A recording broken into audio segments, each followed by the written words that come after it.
It's my pleasure today to welcome Cullen, and I think that Caitlin is really going to tell us about herself today. So I'm really not going to spend a whole lot of time talking about her, and I think many of us know Caitlin. So she's really a woman who does not need much introduction.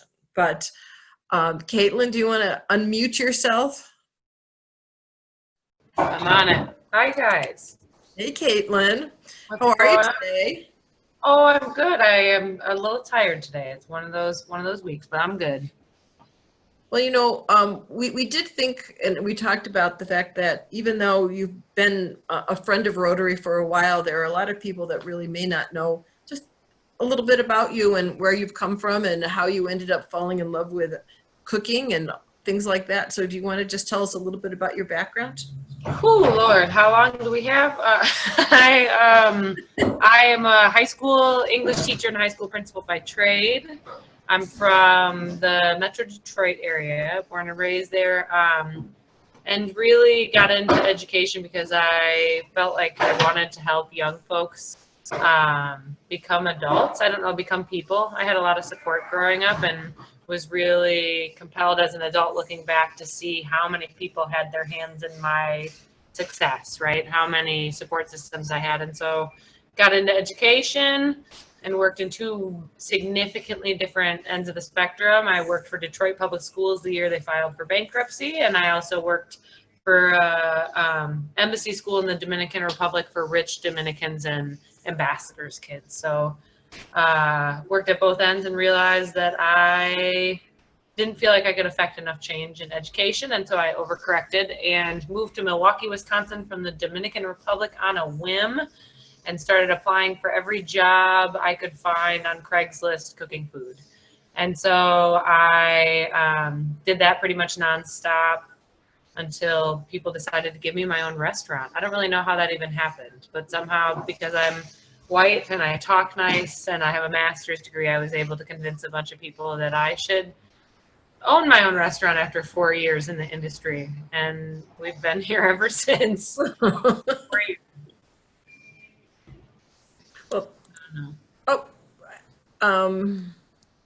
You know, Michelle, I thought that in this informal arrangement today that we might unmute everybody so people can jump into the conversation and maybe be in gallery view so that we don't think we really need to spotlight Caitlin all the time. Yeah, certainly. Oops. So, let's see. So, you know, everybody on the call can unmute themselves here. So if you would like to jump in and ask a question, feel free to do so.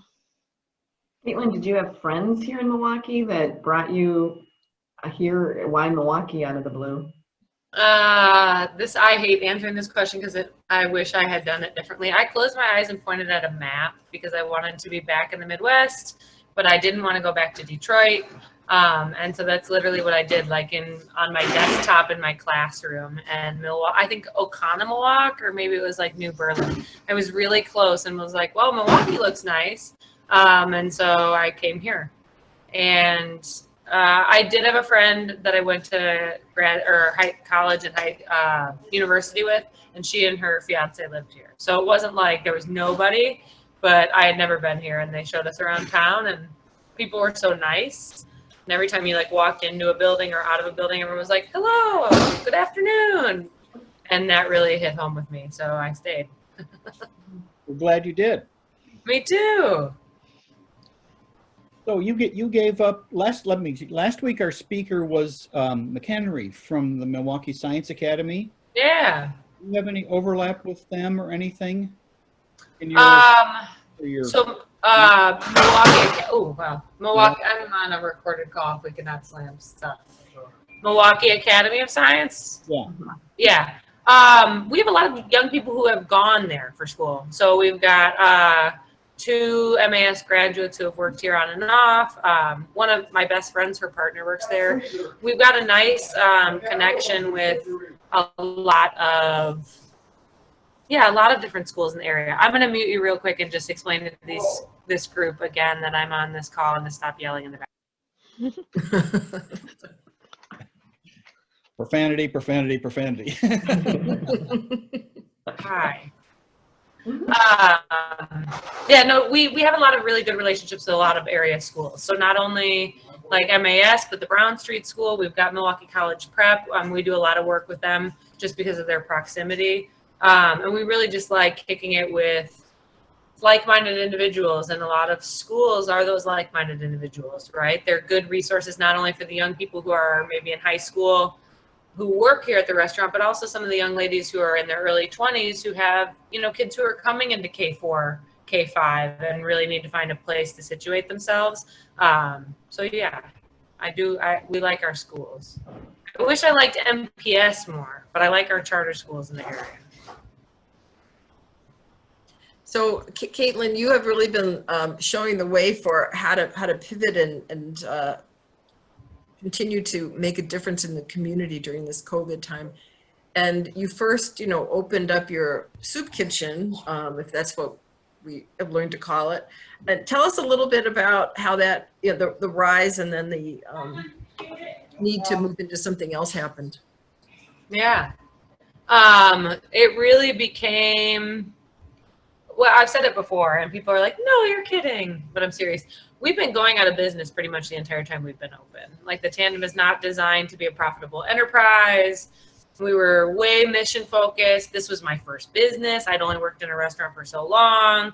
I was trying to give every kid like 900 chances. Like if, you know, they stole something, it took like the third time to get fired. Like this is not an exceptional operation as far as keeping money around is concerned. And so we just started cooking up food because I was sure we were going to go out of business. And so why not like just make sure people got fed? We cut the menu down really small. Half the stuff that was on the menu wasn't going to be there anymore. And so the idea was like, let's just turn it into meals for our neighbors, right? I've just laid off 18 young people. I can only imagine what's going on in this community at large.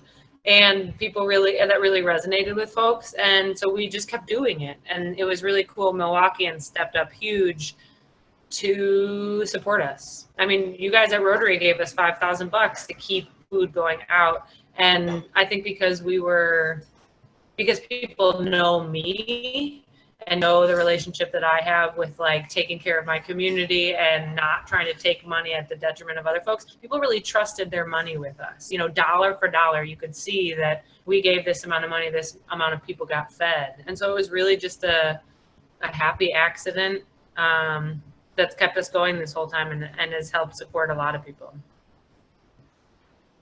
Are you still doing food? Yes. Different way. And no. So we have the Milwaukee Community Fridge is it's not my fridge, but we were doing meals for a full 6 months after the pandemic hit when we started on March 20th. And these two ladies, Hatea and Sarah, sent me an Instagram message and said, hey, just like a little free library throughout the country, there are these fridges showing up. And it's like you put food in and somebody can come and take food out. We'd love to plug one in out front of your restaurant because people know to go there for food. And as soon as we plugged in this little, it's a fridge and freezer with a dry pantry storage space next to it, we saw a demand for us to create meals for folks go down pretty significantly. They had more regular access to things to feed their families with. And that also coincided with food pantries and soup kitchens coming back online. So for the first 3 months of the pandemic, most of the places where people rely on food assistance were not in operation, including grocery stores. I mean, do you remember when you would go to the grocery store and there was no food there? And then you could go to Shorewood or go to Ascendix or go to Trader Joe's and find more options. Like, you know, in the hood, nobody really had that ability to go any place to get things. Maybe you didn't have a car, the buses weren't running. And so I felt like it was time for us to transition out of providing free food also, because that's not our job. There's like millions and millions of dollars that go into a bunch of different organizations just in Milwaukee alone that is destined for helping people eat when they need to. And we weren't supposed to be doing that anymore. You know, we stepped in to help, but at some point, what are you guys getting paid for? Can you figure out how to do what your organization intends to do, please? And we'll go find something else to do. And so we are tutoring young people. Let's just Going go back back. to my education route. Michelle just shared a picture of what I think is the community. Yeah. And I wasn't aware of that till I drove by your place last week and saw it. So that's a place where people just drop food off, and are there just. It's amazing. There's no rules around it. It's just take what you need and put in what you want. And we probably see 100 people every day going back and forth, either putting food in, taking food out. The ladies who run the fridge have like a small donation account. So if they ever go in there and all that's in there is, I mean, for like 2 weeks, all it was cucumbers and tomatoes from people's gardens. They rounded that out with some more food. You know, they go and purchase things if they have to fill it up, but it's a really cool mechanism. And now you're tutoring. Now we're tutoring. So in watching what happened with the spring academic year, and basically like if you were in MPS, you got sent home and it was like, good luck. Like maybe we got a Chromebook to your house. Maybe you have internet. Maybe a bus is going to come by with internet. There was no plan, and no one had a plan. So I'm not like saying anything about the school system, but a lot of kids like got held back during that time, right? Because they weren't able to get onto their stuff. I know 10th graders in my community who are repeating the 10th grade this year based on the last 3 months of that academic year that just kind of went to shit. They planned on picking up their grades or whatever. High schoolers are weirdos and they're not always exceptional students.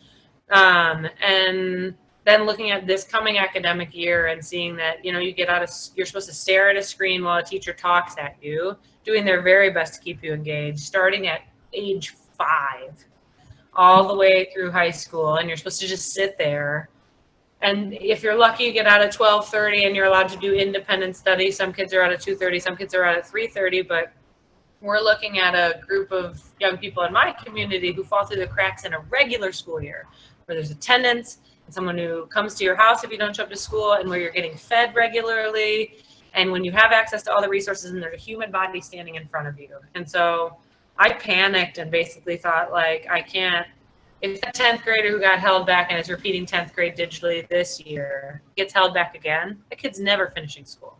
There's not a chance in the world that you're going to get him to walk into a classroom 2 years behind next year when maybe it goes into in-person. So we really are just trying to make sure nobody falls really, really behind, right? And so we provide some food for them. It's an outdoor tutoring space. We've got a huge pile of volunteers that come in and basically work one-on-one with a young person and make sure that they're getting their assignments submitted, that they have access to the other stuff a lot of us take for granted, and taking a load off parents. I know I'm rambling, but there's like 900 reasons why we're doing this. You know, parents who are used to having someone take their kids for the day. You go to school, and so that mom can have a job at the grocery store. Like, what happens when you have that job at the grocery store and your kid's supposed to stay home, and your kid's 10, and maybe that's old enough to do his work on his own, but maybe not old enough to watch himself? We're really just trying to help out where we can. And so we see about a dozen kids every day. Since Chris came, we've seen a lot more young folks, and it's pretty nice. Where are you drawing the kids from? Kind of all over. So we talked to a couple parent-teacher organizations for schools in the area, Brown Street, Milwaukee College Prep on Lloyd, and kind of explained what we were up to. And they, you know, some parents are dropping their kids off. At the same time, part of why we're doing it is we want to engage those young people in our neighborhood who are not going to have a parent at a parent-teacher Zoom conference, but instead is just, we've got a group of 4 young women between the ages of 4 and 9. And the reason I knew that this would be helpful for them is I see them at the fridge every day. And they're at the fridge, often barefoot, often never attended by an adult, but often like not wearing appropriate clothes or shoes for the weather, and all day long, right? Between, I see them at 9, I see them at 11:30, I see them at 2 in the afternoon, I see them at 5, which means they're not logging into any classroom scenario, right? They are of school age, they're going to be required to finish the school year, but there's literally no one making sure that they're touching the computer that they need to have to access how to make it through this school year. And so for every kid whose parent is like, oh, great, thanks, and drops them off and circles around and comes back in an hour and a half to pick them up, we do have a lot of kids who are finding their way here, and we're really just bribing them with food, positive adult attention, and t-shirts. Cool t-shirts. Where are your cool teachers coming from? We have cool t-shirts and teachers. So we're getting volunteers from everywhere. And that's really helpful. The long-term goal is to create a database of volunteers that's bigger than the programming needs we have here. So basically, if we can identify 500 people who would love to volunteer to tutor, then long-term we can find other spaces that might be willing to tutor and say, hey, look, we've got a pile of 1 million volunteers you can use for this. The t-shirts come from a place on the south side that printed them for $5. Can we see a t-shirt? What was that? Can we see a t-shirt? Oh yeah, I can. So the goal was to incentivize kids coming more than 1 or 2 times, right? So the food might get you to come back a second time, but they're 90-minute sessions. So for every 5 sessions you do, you get something cool. And so we printed them like jerseys of popular teams across the United States. So instead of Golden State, we've got these tandem shirts. That's the Hone Bridge instead of the Golden Gate Bridge. A little number on the back, you know what I mean? We've got one that's based on the Raptors, but because we are a chicken place, it's got a chicken on it on a bike. But the goal is basically to get kids excited about coming here, even if it's just out of blatant bribery, but finding a way to manipulate in a positive way, their understanding of the school year to being more fun than torture. So the jerseys are a fun thing. They're cool. They're relevant to kids. But after 10 sessions, you get 5 sessions, you get a jersey shirt. After 10 sessions, we'll put your name on the back, right? Bring it back to me, and we'll have your stuff printed on it. Like, I want you to feel the pride of adding stuff to something, showing that you've made it as far as you have. Cool. Brilliant idea. I'm just literally making shit up, and people keep saying okay, and so we keep doing it. That's literally what's happening, and no one else is really trying much, so I keep being allowed to do what I want. How many kids are involved in the program so far? We've probably got about 40 registered, but the sessions are a la carte, right? You can come one time and never come again. You can come every Tuesday. So we had our first 5-session kid yesterday. He's been here every day since we started. But that's also like a bunch of kids will just wander up eventually and be like, this is where the food and the t-shirts is, isn't it? And we'll be like, yep. And then they'll hopefully keep coming back. Do you think you'll be able to go into the fall in the cooler weather in the tent, or what's your plan for that? So that is something we're gonna go until it's prohibitively cold. So we've got a couple space heaters and like little heat lamps and stuff. I feel comfortable putting 2 flaps up on the tent, you know, to kind of help break wind if it gets intense. There's still 2 sides that are open. But the long-term goal really is, by the time it's too cold, finding other neighborhood organizations who might be willing to, like I said, we have the sign-up sheet already put together. We have a website. All of it can happen. Like everything that costs money or was complicated to put together is ready to go. A face mask, you can get one in a little while, honey, but I'm on a call. In a little while. You also have to keep your mask from day to day. You can't keep throwing them away every day. Where are they going? I will give you a mask. What do you need it for?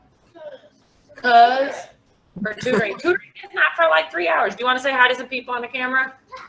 These are our neighbors. They are some of the folks who come into tutoring. You want to say hi to all these folks? They're from the Rotary. Do you think I could give them a mask and not get in trouble? Yeah. Yes. But you have to bring it back to tutoring. Don't keep taking them and throwing them away. Nope. All we got are these ones. Well, if you hadn't lost the last 2 blue masks, you could have them. But I'll give you a reusable mask but if you lose it, I'll never talk to you again. But not now, because I'm on the call. How much is that shirt? You get them if you come to 5 sessions, which you guys are almost at. Once you do 5 sessions, you get a shirt. What's a t-shirt? Yeah, they got cool shirts like these, but you gotta go, because I'm on a phone call. Bye, come back in a half hour. Bye. Bye. So that's what we're doing. That was really an example of what's going on.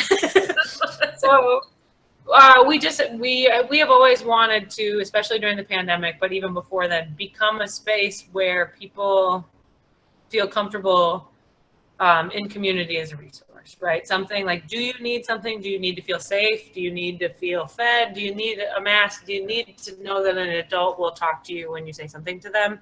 That's kind of what we're doing. And then how do we log you in so that you don't flunk out of school? Okay.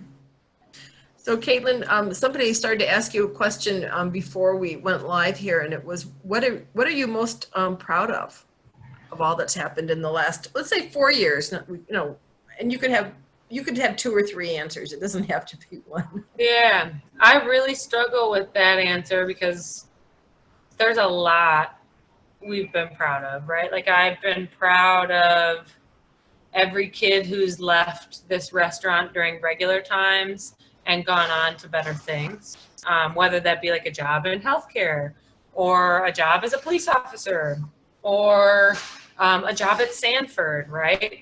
We've had like a lot of really significant success stories that align with what people think of as success. On a personal level, the fact that these neighbor kids who have lived behind us for like maybe 3 years, who I've never seen in the context of owning this as a restaurant, now feel like this is one of their home bases. They're running around wearing backpacks saying they're here for tutoring, and tutoring starts at 3:30. It's 12:30. So like knowing that we've continued to expand the people in our community that we touch in a positive way. And then to be really frank, like the amount of money we've put into the community and to Milwaukee at large. I don't know, I'm just starting to do our bookkeeping for the year. Don't tell my accountant, but I'm looking at the fact that we were able to redistribute an enormous amount of money, not just in resources for people who needed food or needed masks or needed something, but to a bunch of restaurants that really needed to survive when carryout delivery was the only option. And we paid out it is the thing I'm most proud of. We paid out $450,000 almost to local area restaurants in like 2 months. And I don't even know who gave me I don't even know who would give me $450,000. But the fact that we were able to take this sum of money that I thought of as inconceivable and make sure that places that have been open 30, 40, 50 years didn't go out of business permanently during a time when no one was helping. Like literally nobody. Like everyone was like, I don't know what's going to happen. Just try and sell takeout. That really a lot to be proud of. Yeah. And the fact that example that we set by redistributing funds like that has now made us eligible to take federal CARES money to do that through the winter. So I sometimes feel like they say that you get survivor's guilt, like when a plane goes down, a 747, and 2 people survive, and they live the rest of their lives like drinking off that feeling of why am I alive and all these people aren't. I am the shittiest business owner in Milwaukee, right? We don't make any money. And I'm the one sitting here right now with the only chance to make it unscathed through winter. And so I've spent the past 4 months trying to figure out like, okay, we did this cool thing when we had the World Central Kitchens money. How do we do this when patio season is over? Flu season has begun, cases start to spike, people stay home, and you're back to carry out and delivery only. And I'm proud that I think we actually found that money. I think I had enough good bookkeeping that, the city said, well, we have $100 million of money. Here's $1 million, figure it out. Who would do that? Who would give me that money? Apparently, that's how you know the world is really fucked up right now. Because I'm in charge of a lot of things. Caitlin, is the restaurant open? No. Okay. No. So we are just doing our service stuff. The door is open, which is why those young ladies came in. I don't plan on opening. It is suicide, right? If it's not for this money coming in that I'm about to redistribute to restaurants, it's a losing battle. Places that you think of as just ironclad won't make it. So you foresee doing something like you did in the spring and early summer with the restaurants once we get past the good weather? Yeah, so I had, like, because I'm not a government entity or a nonprofit, I don't have all these clunky things I have to work through. I can just do shit with the money that I have and hope it works. And we did that with the meals that we did in the summer, but I've been working with the city for almost 5 months on how they can replicate this model and use it for the long term for people who are homebound who need food assistance. And that I like officially got the word that, yeah, that's happening. And so we're going to just replicate that in a different way. It's going to, when I emailed every restaurant, we had 50 restaurant partners in the summer. And I was like, hey guys, I really think this plan I had panned out. I think we might actually have some relief coming for you for the winter time in the form of making meals. Do you want to get the band back together? You want to make meals? And restaurant people don't answer the phone. They don't text back, and they definitely don't respond to email. And my inbox exploded. Within 12 hours, every single restaurant had written back like, oh my God, fuck yes, thank you, right on time. We were just starting to think that we weren't going to make it through the winter. So I'm not opening my restaurant because I can still pay my bills and just keep it at zero here, and then make sure that, I'm going to hide. I'm going to keep providing services, but I'm not going to sell any food. And then we'll see what the spring looks like. Awesome. Well, and everybody should feel free to jump in with questions for Caitlin. We don't really we'll be shutting down in about 5 minutes, or at least the formal part of this informal program, I guess we're calling it today. Caitlin, Yeah. what is your greatest need from people like us? Is it money? Is it time? Is it access to people you can't get access to?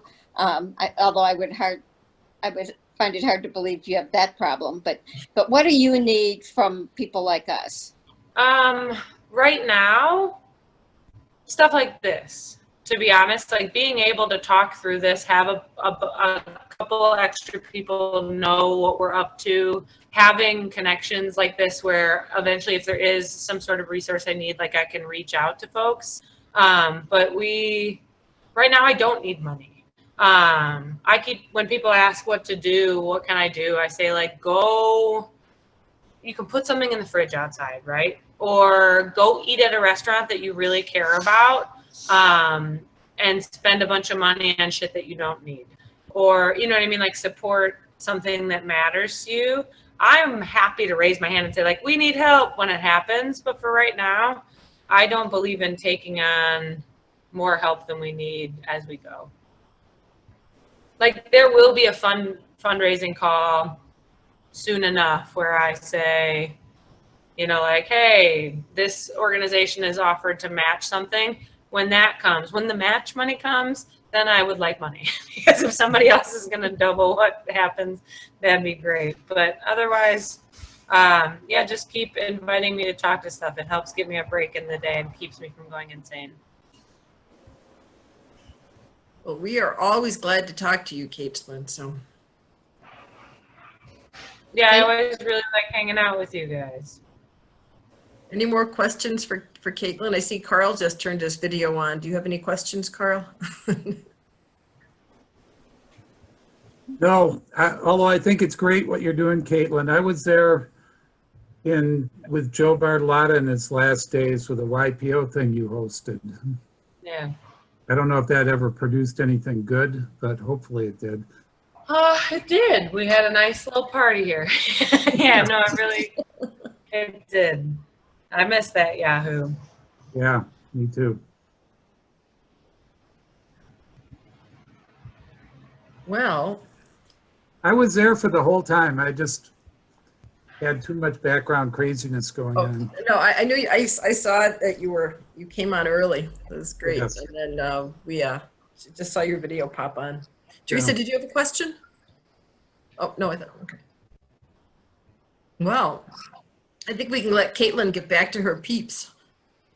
I got an enormous amount of donated food that's mostly expired. You could encourage people not to do that to us. If you want to ask what you can help do, we really love taking donations. But I prefer donations that I can use. So a bunch of snow cone syrup, not really on brand right now, but if anyone knows anyone who needs 10 gallons of grape snow cone syrup, send them my way. We know where to send them, right? Just if you know anybody, just send them over. I've got enough for an army. All right. Thank you guys so much. Thanks, guys. Thank you. Yeah. Thank Have a wonderful Thank you, day. Caitlin, for all you do.